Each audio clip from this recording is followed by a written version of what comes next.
guys? Welcome to week 3 of the NVIDIA Pro-Am tournament brought to you by NVIDIA GeForce. We're going straight into game number 1, but let's do some quick introductions. My name is Dan Fodan Cho, and today I'm joined by Kevin Monk Dong. Nimsh is on vacation as he gets ready for Season Cup 3, which is where I am right now. Kevin, how you doing, buddy? Doing great. Great cast over the weekend with the Xfinity Hearthstone tournament, and we'll begin Thank today you, with man. another great match in the NVIDIA Pro-Am tournament between Tides and Lifecoach. Now, we saw a lot of Tides over the weekend, and he brought some pretty interesting decks, but unfortunately, you can't see it right now, but he's not bringing his Giants Mage into the lineup. It's a little unfortunate. Yeah, we have a great lineup of players today, and they're going to be once again battling out in best of 5 conquest mode. So pretty much what you've come to expect. And we're going to start things off with Hunter versus Warrior to begin things. Now, Lifecoach is the Hunter player, I believe, and Tides is the Warrior player. I don't think I don't think Tides would start off with the Hunter, would you? I believe actually that it's Lifecoach as the Warrior player and Tides is the it? Hunter player. Yes. Sorry, POVs have background then. So just to go over the matches we'll have for you today, it's going to be Tides versus Lifecoach coming up first. Then we'll follow it up with Kalento versus Sixo, and Sixo will actually be playing directly from Seed Story Cup. Then we have Ping Ping Ho versus Tice, and finally we will have Trump versus RDU. So the lineups for the first players, Tides will be bringing Hunter, Druid, and Warrior. So that's why you see the Hunter right now. And Lifecoach will be bringing Mage, Druid, and Warrior. And it's going to be his signature Mech Warrior. Lifecoach's signature Mech Warrior. Yeah, that's cool, man. To see that Mech Warrior trying to get introduced here. Now, part of what's cool about NVIDIA is that since it's a week to week, but there's not eliminations this early on, people are allowed to experiment with a little bit. Then we get to see cards like Warbot and see how good or not good they are. In this case, I'm leaning towards not good, Monk. Well, you say that people are experimenting, but Lifecoach has actually been using this Warrior deck quite a lot on his own stream and in tournaments lately. So I guess he thinks it's pretty good. I mean, Lifecoach has been known for like sticking to the same decks over and over again. He has his signature Druid, his signature Control Warrior. He loves Handlock, and of course he brings Mech Mage to pretty much every tournament. But this is kind of a new addition to his rotating line of lineups, bringing a Mech Warrior. Yeah, I think what Mech Warrior does is surprise your opponent more than anything. The burst is still really strong, and if you can control the board, just like any mech deck, it's really powerful. I'm looking at cards like Screw Crank Clunker. Am I calling it correctly? Screw Crank, whatever that card is. Yes. Because it's amazing amount of board presence, similar to Houndmaster, but I feel like its stats are distributed in a way that's so annoying.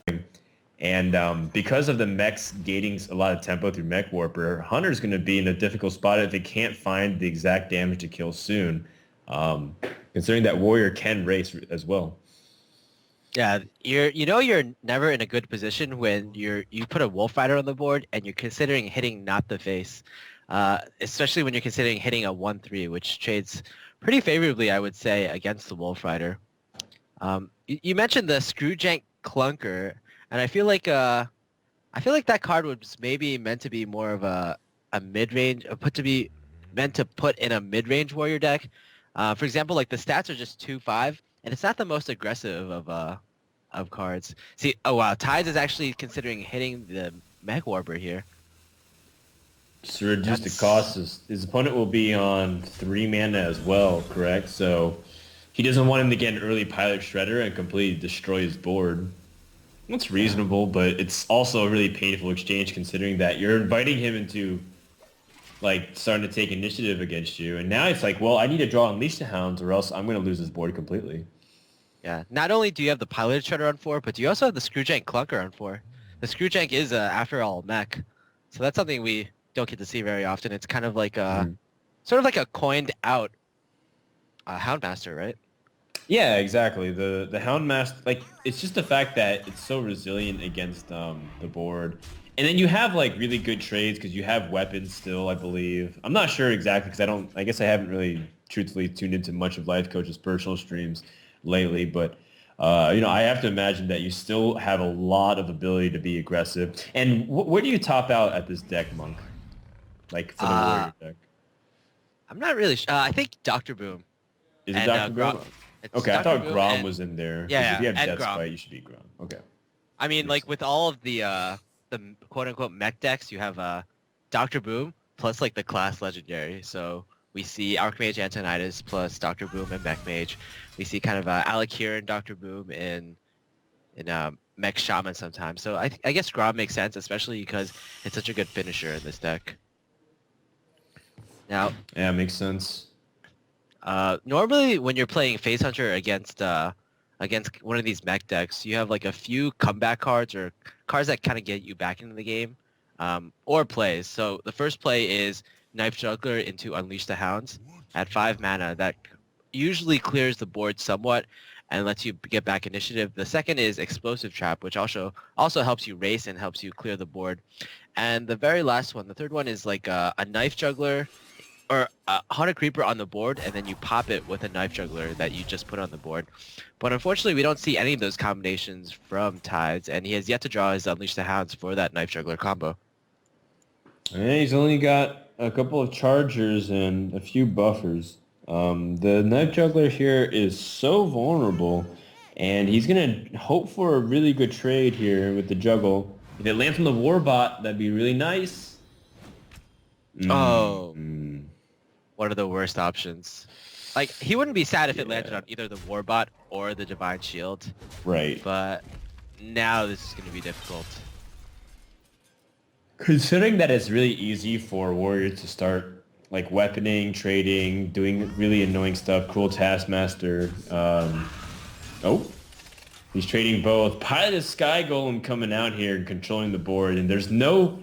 Well, Faithing Trap isn't common at all, so that's why it's one of those things where Pilot of Sky Golem can have a huge impact considering how high of a life total both players are at. Yeah.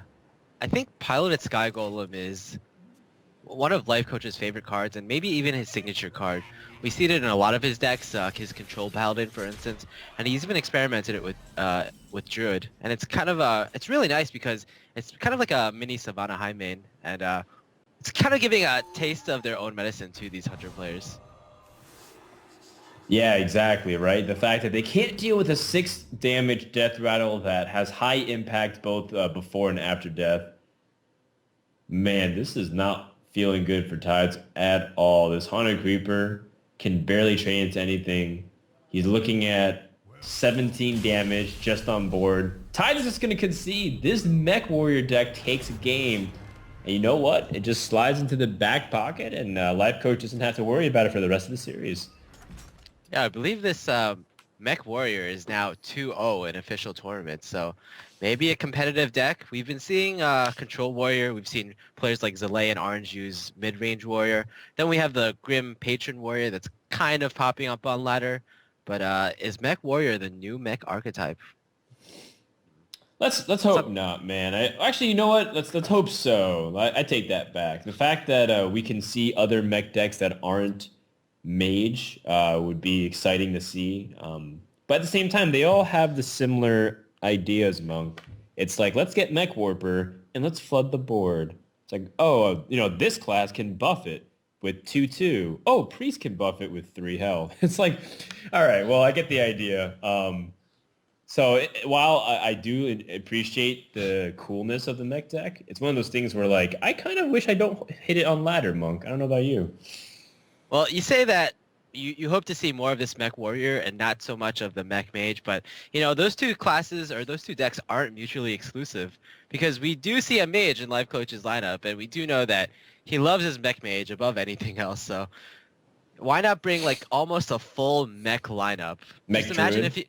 yeah, Mech Druid. That's also possible. I mean, you do have a Dog who has been experimenting with Mech Druid on the ladder for ever since Mechs came out, basically, ever since GVG came out. Fortunately, he hasn't done so well with it, so I don't feel like Lifecoach will be adapting his version of Mech Druid. Although, it is scary after all.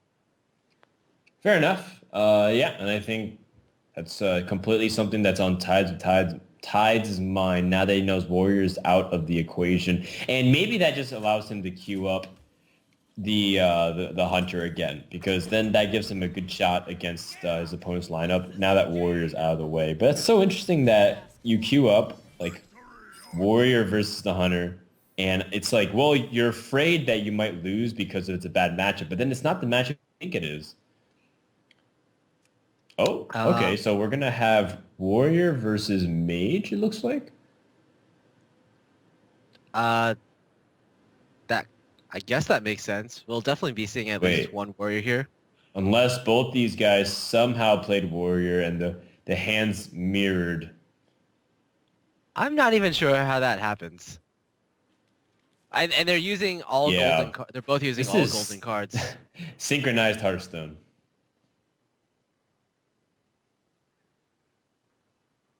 Yeah. So we do see the warrior player, and we know that Lifecoach was playing kind of a mech warrior. So this is going to be Tides playing the warrior versus, yeah, indeed a mage. Wow.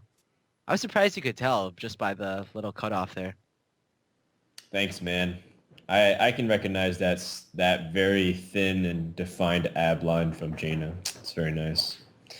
All right, we got a pretty slow start here from the warrior. I guess we're still just going to be stuck on that POV for now. Apologize.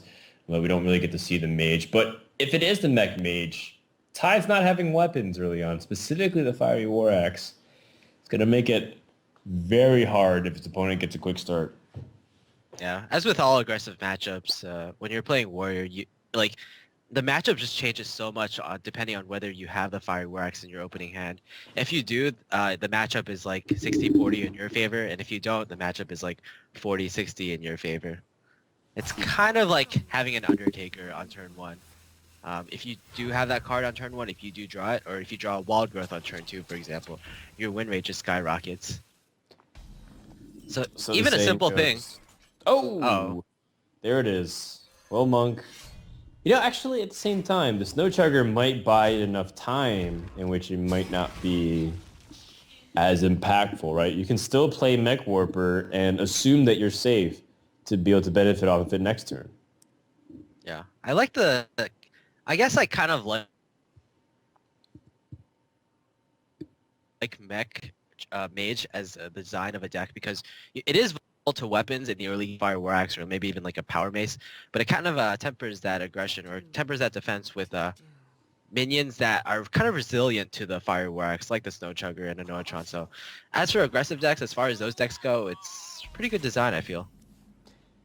Yeah, both ways. You know, the fact that you can sequence it and make sure to do really cool stuff with Blingtron in certain Mech Mage decks, right? And you can have water elementals to freeze it. That kind of stuff is really interesting, how you can, quote, control the RNG, because it doesn't matter what weapon comes out of the Blingtron, you can still freeze the phase. That kind of stuff is really interesting. It's just that sometimes Mech Mage can just literally run away with the game through just having the nuts, and you're just completely powerless against it. Oh, it's quite unfortunate. Lifecoach has to throw out a Mech Warper to die this War Axe. Mm-hmm. Oh, this is actually might be better. Yeah, you pretty much give your opponent a Cruel Taskmaster, and basically you set up so that Fire War Axe can kill it off in the next turn. It's pretty good as well. Mm-hmm. Although, I guess that would have been really awkward. No, I guess it would have been fine. I was like, if that was Counterspell, it would have been a little awkward because he would have to use 2 executes, but still, the job would have been okay because at worst, he would have contested the 4-2. Pilot Shredder comes down. Should be problematic, but he's got the Fiery War Axe. As long as nothing too problematic drops out of that thing, it'll be fine. Oh, a succubus. Yeah, I was just going to say, over the weekend when we were casting the Xfinity tournament, I believe 2 of these came out, and 2 Millhouse Mana Storms came out, so I guess it makes sense that yet another 4-3 would come out 4 times a time. He might even have to be forced to expend his second execute, which is just so painful, especially when like that first piloted Sky Golem or Dr. Boom ever come out. Right, exactly. And we do know that there are Dr. Booms and really big, heavy-hitting minions. You know, how does he ever deal with Antonitis or something either? Like, those are the finishing cards which Tides has to be worried about. Yeah, if Antonice ever comes out, I feel like it's gonna be up to a rag shot, up to lucky rag, sniper rag, in order to fend it off and deal with it. Otherwise, Lifecoach is gonna just have that Antonice stick. We've seen both executes being used, and we've also seen a shield block being used. So it's gonna be hard to also activate this shield slam. Well, I mean, this Sylvanas, like you said, needs to get some work done. But even so, I feel like there's not really too much. Like outside of that, you're going to be passing next turn if you're the warrior player. You don't have any play. So uncomfortable. Not to mention that if you do have a play and there's another mirror entity monk, what can you play? You only have Frag as your own minion. This is awful. Awful, awful. Well, just as you say that, well, there's a cruel Okay. taskmaster. But here's the issue: what do you even cruel taskmaster if you do want to give your opponent this this minion? But I guess you have to maybe attack the mechanical Yeti, taskmaster it, armor, and then shield slam it. That sounds really terrible. Or you might as well, at this point, cruel taskmaster something random, and then brawl, for instance. Both seem like pretty terrible plays, to be honest. Well, brawl it is. And if that Yeti survives, it's going to be a really bad spot. Tides is looking noticeably stressed. Yeah, I would be too in this situation. No matter what comes out, you're in quite a bit of trouble. Oh, man, that's really bad. Now it's like Yeah. the Yeti. Well, at least he got rid of that mirror entity so Rag can come down. But that Yeti will at least get 8 damage in. Oh, Dr. Boom to follow it up. Yeah, I think Dr. Tides Boom is on hating curve. life right now. I mean, I guess at least he has a decent rag shot. If the rag hits Dr. Boom, he's actually still gonna be in a pretty bad position because he's sitting on such low health, and he'll be facing up against a lot of boom bots as well. It seems like Lifecoach will just be able to flood the board on the very next turn, even if frag hits its destination. Well, what do you do then? Is it Rag? Is it Gromosh? Is it... I mean, you're still in it at least. Your opponent has 2 cards remaining, and they could be spare parts and dead stuff. So, by all means, it's still doable, right? It's just really difficult. These boombots have to hit for 1. Rag has to hit Dr. Boom. Your opponent has to draw dead, and you have to draw into like Alex Straza. Yeah, I think rag was almost certainly the play. And wow, hitting... I guess Tides gets some really good luck, followed by some extremely, extremely bad luck.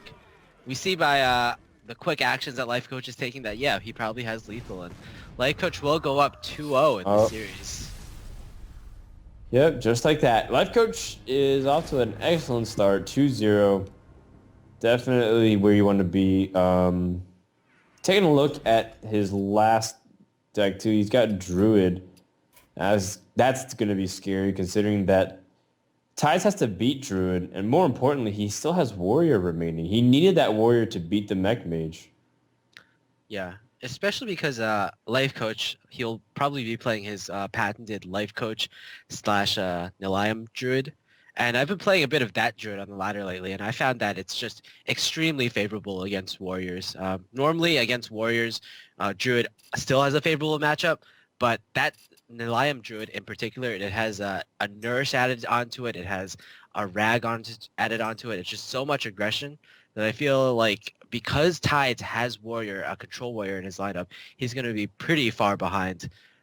That being said, he still even has to go through the Druid with his own Druid and a Hunter, so it'll be an uphill battle either way. Yeah, I agree. I guess you just gotta get working. Just pick whatever you think is the best. If Tides is playing a greedier Druid, like sometimes he does, then he just goes Druid versus Druid. Maybe he goes Hunter versus Druid, and just try to Zerg him out and get a quick win. Maybe Tides is just so upset with how the draws and RNG has panned out, he just queues up Warrior and says, I have to win with this anyways. Might as well try and do my best, and if I don't, I guess I go home to Annie. Yeah. I always find these positions interesting when one player is up 2-0 and the other player has to decide what to queue into. You can tell a lot about the player that way. Like, does he decide to queue in with his most favorable deck, which means he just wants to gain confidence for the next matches, or does he queue up with his least favorable deck? Does he just say, oh, I just want to get the series over with. If I lose this game, then oh well, I get to go home a bit earlier. It's getting into the psychology of the player.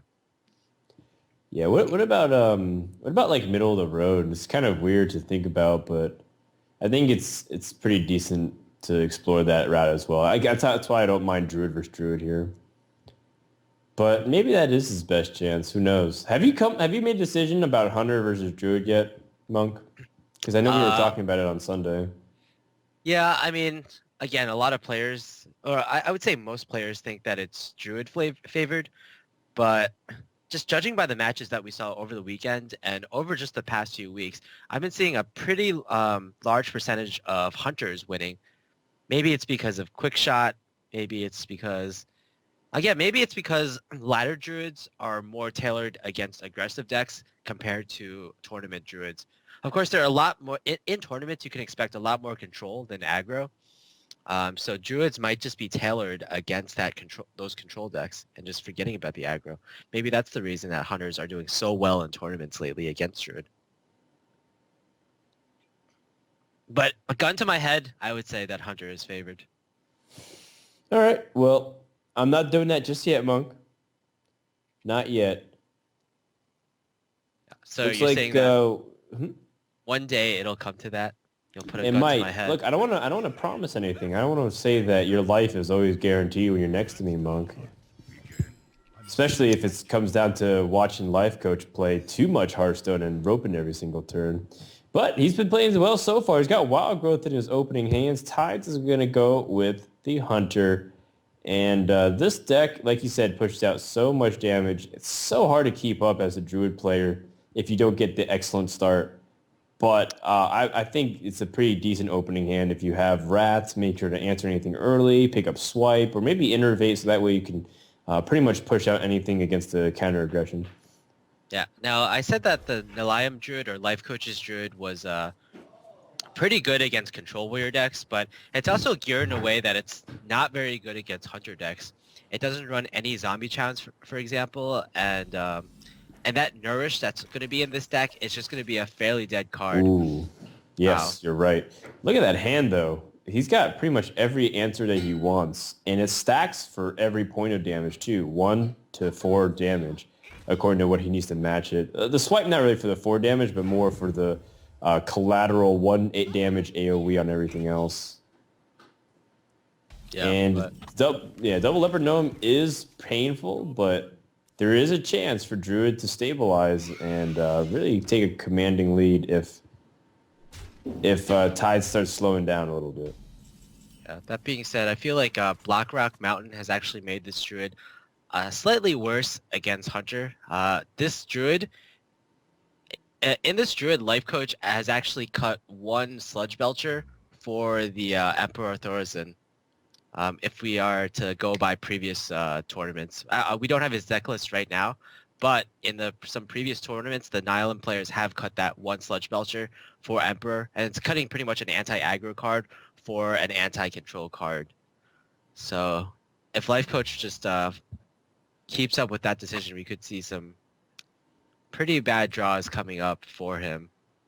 See these Rats, these hero powers. I guess you can consider swiping here, but then you leave up 2 1/1s that you're going to have a hard time dealing with as well. Keeper, you can set up the silence. You can set up a swipe with your Keeper as well, just silencing the Haunted Creeper. But with that play, you're taking at least 5 guaranteed more damage to the face, in addition to the Leopard Gnome Death Rattles, which add up to 4 more. So right now, Lifecoach can pretty much count himself at 17 health. Well, looks like we're finally going to see the Hunter just do what Hunter does, which is hit the face and hero power. He's going to hold off and play around swipe. I really like that hold from Tides. Just because you don't want to cash too all in to the point where you don't get guaranteed damage, because every Hunter card has to account for some kind of damage. I think you were telling me, Monk, it was like every card draws an average 2.5, right? Is that what it is? Oh, I thought Or you is told me that? that. Oh, did I tell you that? Yes. Maybe you planted it in my mind Inception style and made me think that I told you that, but in reality it was your idea. Oh. That sounds more plausible if you ask me. Yeah, I guess I could do Inception-ish things. Of course it's plausible. Oh, be careful how you enunciate that, Monk. You were very close to saying something else. Innervate to push out this Ancient of Lore, get the 5/5 and heal. Don't blame him whatsoever. Just a lot of pressure, and maybe you have an opportunity to use the 5/5 to race or contest. But these Leopard Gnomes, how much damage have they done? They've been alive since turn 1. Yeah, they've both done 4 damage, and it's gonna be up to 6 damage each. And in 8 addition, damage, yeah. yeah, in addition to the death rattles, which haven't even procced yet. So yeah, these are gonna be the MVP Leopard Gnomes. Dish would be so happy. I'll ask him. He's got the board his plane to get over here. I'll tell him, what's the most damage you ever done with a Leopard Gnome? And I'll say, well, Tides did that twice. He did 8 damage each. Guaranteed. Now, of course, there might be more. Depends on how things pan out. But I have to imagine that Lifecoach wants to swipe this. It's just too much at this point. He's already down to 14 health, assuming, and you get hero power up to 15. The nice thing, though, is that he starts putting some pressure onto your opponent. You need to be able to race the Hunter down, because as much as you may be able to stop damage, you need to find a way to win. Yeah, I really like that last play by Lifecoach, kind of foregoing the swipe, even though he had obviously set it up. Lifecoach saw that Tides was actually playing around the swipe by not developing anything. So he went with developing the Ancient of Lore instead to set up a swipe for the next turn. This also kind of telegraphs to Tides that, hey, I don't have a swipe, so please play into this. And now he has also an Ancient of Lore on the field to do a 5 additional damage to the face. Unfortunately, he basically traded 4 damage with the... He let himself get hurt by 4 more damage in exchange for 5 damage from the Ancient of Lore. This is That's a good point. Also an interesting play, just wrathing for 1 and then hero powering into the face. He knows in this matchup he has to be the aggressor, especially because his deck isn't geared towards defensive plays. Like it has double Azure Drake, but pretty much I believe only 1 taunter in the form of Sludge Belcher. Yeah, he's going to need to get to those defensive cards or possibly even aggressive cards. If he just picks up Savage Roar and he starts counting down damage, 7, 13, and then from there it's like, okay, I have 1 or 2 more turns left. I can kill my opponent. Tide's opting to play Knife Juggler, just to see if he can weave in those hero powers. Definitely on board. Just anything that can continue to weave in the hero powers, because you're still several points of damage away. And maybe turn 7, you have that 8-point or 9-point burst. So if you can get to that point, you're set. Maybe even sooner. Depends on what he draws next. Yeah, this is an interesting card actually. Druid of the Claw. Druid of the Claw obviously is a staple in Druid decks, but it actually isn't a staple in Lifecoach Druid decks. So it's interesting that he put it out there. He puts it in taunt form, which I don't mind. It's gonna hurt him a bit because obviously there is the owl, but I don't think you can really play too much around owl against a hunter. That's a fair point, actually. If you got that 4 damage in, he'd almost force Tides to have lethal, or... Yeah, he'd force Tides to have lethal or kill off the board, right? Because then that charge damage to the face. I mean, he's still in a position where it's difficult to get past this bear and do everything else, because the owl locks up enough mana that it's like things are awkward. You can't play Arcane Golem and Hero Power. Can't play Leroy, so it's just Quick Shot. Yeah, the mana costs in Tide's hand are really lining up pretty awkwardly. These turns have actually been uncharacteristically pretty fast from Lifecoach. Maybe he has stuff to do, or maybe he's kind of learned. Maybe Tide sent him a message saying, you know, if you actually rope too much, I will hunt you down in Germany and kidnap your firstborn sunshine. And of course, that would definitely be a film-worthy sequel of Taken 4. Liam Neeson would have to take it back because Lifecoach would reclaim him. Tide's going to go for the charge. on the Arcane Golem to try to deny his opponent from racing and killing. Zombie Chow is one of the worst draws in Wow, Lifecoach's deck. that's really Jeez. interesting. Typically, Zombie Chow isn't in Lifecoach's Druid decks, but he's deemed it necessary to add it in. So he's just adapting to the metagame, I guess. Druid of the Right. Claw and Zombie Chow, they're two cards that are typically in normal Druid decks, but not in typical Lifecoach decks. It's just not what you want to see right now. Like that Zombie Chow would have been, like almost anything else would have been beneficial because most things could have generated something. I guess Wild Growth would have been worse because he would have to wait another turn to play it. He can still drop the Zombie Chow here, but then does it play into Unleash the Hounds more? Another point of damage counting against him. So Tides actually has 9 points of damage left in his hand, which means that 9 plus, how much can he get rid of this turn? So he can attack into the Owl, but that'll leave the Worgen on the board. So he basically needs to hero power here in order to survive. Right. And that's assuming his opponent doesn't draw something that can also... I don't think there's anything else you can do more, right? Yeah. Basically, if your opponent draws an Arcane Golem here, you've lost. Right. Okay. Well, looks like he's alive for one more turn, but is Tides alive now? He might not be. The answer to that is no. I don't see any way that Tides could survive, actually. I mean, that's just too much damage. He could Leroy into one of the creatures on the board, but that just gives your opponent more whelps to Savage Roar with. Right, and you can't kill off your own Mad Scientist without Quick Shot, but that doesn't do anything. It doesn't stop the board. Wow, Lifecoach is going to 3-0 Tides to start off the day. I mean, that is...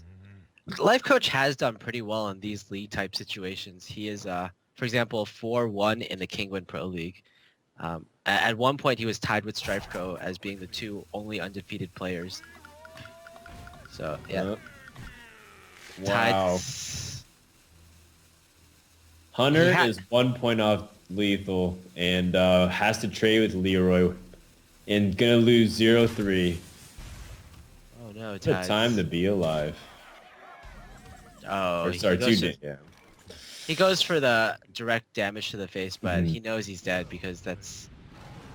Yeah. Like, it's too easy for your opponent to generate damage. So Savage Roar does it. Lifecoach wins the series, and Tides, I mean, he's not really making any... I mean, Hunter just straightforward, right? You're just trying to do the damage. You're just trying to put on the pressure. There's some uncomfortable situations where you might have to trade and calculate, but for the most part, I felt like Lifecoach made some really cool plays that set it up for him to be successful. That Innervate into the Ancient of Lore to abstain from the swipe comes to mind, but I think there's a lot of small things that he did that set him up for success that I'm very impressed with. Yeah, I was really impressed at how he played that last game, the Druid versus Hunter. He had the mentality that he just couldn't play defensive all game. Like, for example, swiping on turn 4 would be a very defensive play. He had to find some way to put on the aggression back on the Hunter with like plays like that Ancient of Lore instead of swiping, and then swiping to the face after, when I guess the more obvious play and the more defensive play would be swiping the Knife Juggler and hero powering. Just getting that extra 3 damage onto the face was pretty crucial, I feel. Yeah, absolutely. So I think that wraps up our first series of the day, Monk. We have a good list of matches for you. Actually, who's our next series, you know? Yeah, we're going to have Kalento versus 6-0 up directly after this, and 6-0, again, he'll be playing from the C-Story Clubhouse, so that'll be pretty interesting. That's right. Yeah, he was telling me that he didn't know what decks that he was going to pick, so maybe he's deciding through random draw right now. Yeah, maybe he just asked all the other players, how do I beat Kalento? All right, sounds good. So guys, Kalento versus 6-0 is coming up next. Don't go anywhere. More action from the NVIDIA Hearthstone Premier Tournament continues right after this.